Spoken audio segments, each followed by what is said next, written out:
Welcome to Donnie Darko Retold. Enjoy. October 2nd, 1988.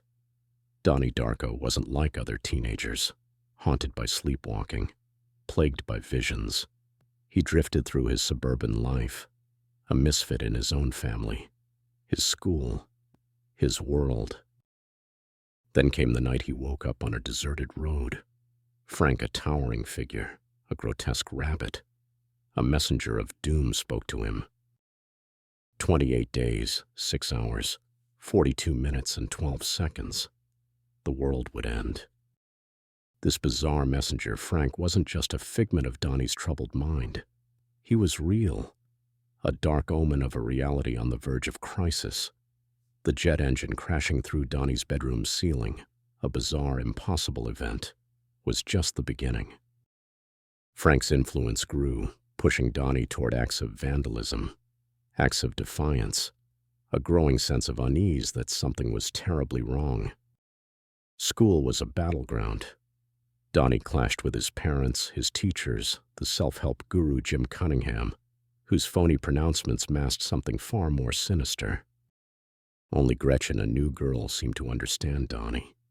She became his anchor in a world tilting on its axis. The Philosophy of Time Travel, a cryptic book, written by Roberta Sparrow, a former teacher, became Donnie's obsession. It spoke of tangent universes, of living receivers, of a reality in danger of collapse. The book wasn't just theoretical, it was a map, a guide to Donnie's increasingly bizarre experiences. He wasn't just seeing things, he was connected to something bigger, something terrifying. He discovered strange abilities within himself.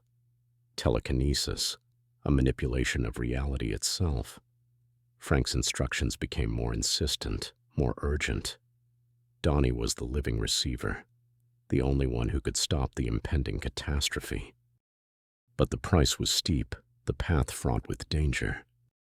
The truth about Jim Cunningham began to surface, a dark secret, a history of abuse and manipulation. Donnie's actions, his rebellion, weren't just random acts of a troubled teen. They were part of a larger pattern to expose the darkness beneath his seemingly perfect suburban community. The Halloween party pulsed with music and laughter, a swirl of costumed figures. But for Donnie, the festive atmosphere was a stark contrast to the dread that gnawed at him.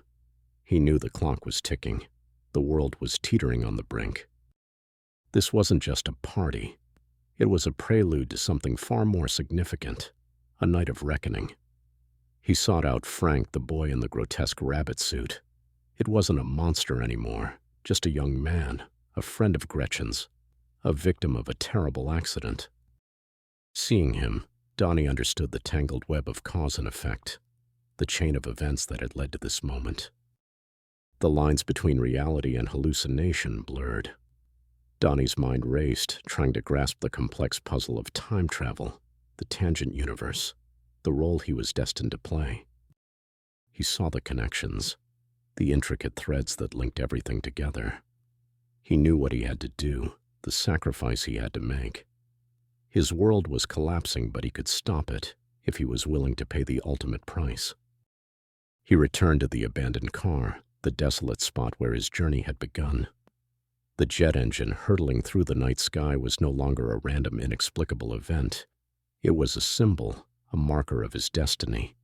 He wasn't in his bed, safe and sound as he should have been. He was there in the car, waiting. He closed his eyes, accepting his fate. He made his choice, a sacrifice to restore balance, to prevent the catastrophic collapse of the tangent universe. The engine crashed down, the world reset. In the primary timeline, the world was safe, but Donnie was dead. A victim of the freak accident that should have claimed him weeks before.